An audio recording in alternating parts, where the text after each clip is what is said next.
ભરૂચ જિલ્લાના આમોદ નજીક national highway 64 પર તળાવરાજ અને ખાડાઓનું ગઢ, કરોડોના ખર્ચે બનેલો હાઈવે જીવલેણ, તંત્રની બેદરકારી અને ભ્રષ્ટાચારની પરાકાષ્ઠા।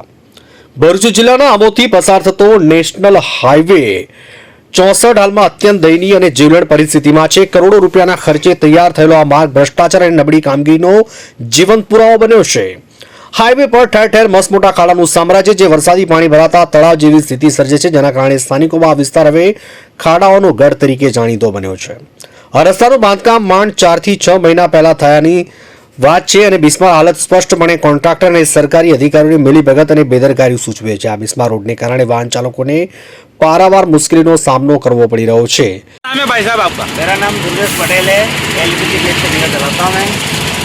कहाँ से आते हो? मैं डायट से भर के आ रहा हूँ और पीतमपुर इंदौर जा रहा हूँ और ये रोड की हालत देखते हुए बहुत परेशान।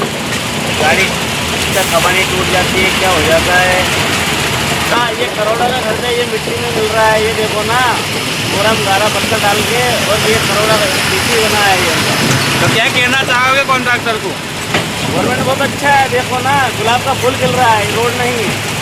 તેઓ ટેક્સ ભરવા છતાં કાદવ, કીચડ અને તળાવ જેવી હાલતમાં મુસાફરી કરવા મજબૂર છે, જેના કારણે તેમને આર્થિક નુકસાન વેઠવું પડી રહ્યું છે અને આના જ કારણે ખાડાઓની છૂટાછવાયા મેટલના કારણે અવારનવાર પટકાઈને ઈજાઓ પહોંચતી હોય છે। તાજેતરમાં પણ એક મોપેડ ચાલક ખાડામાં પટકાતા અકસ્માતનો ભોગ બન્યો। આ માર્ગ અકસ્માતનું કારણ બની રહ્યો છે, જેના ભૂતકાળમાં અનેક નિર્દોષ લોકોએ જીવ ગુમાવ્યા છે। રસ્તા પરના ખાડાની આપત્તિ ઉપરાંત ધૂળની ઉડતી ડમરીઓ વાતાવરણને દૂષિત કરી વાહન ચાલકોના શ્વાસ ઊંધે છે। નેશનલ હાઈવે ઓથોરિટીના અધિકારીઓ જાણે ગાઢ નિંદ્રામાં હોય તેમ જણાય છે। તેઓ નબળી કામગીરી કરનાર કોન્ટ્રાક્ટર સામે પગલાં લેવાને બદલે આંખ આડા કાન કરી રહ્યા છે, જે તંત્રની બેદરકારી અને ભ્રષ્ટાચારની પરાકાષ્ઠા દર્શાવે છે।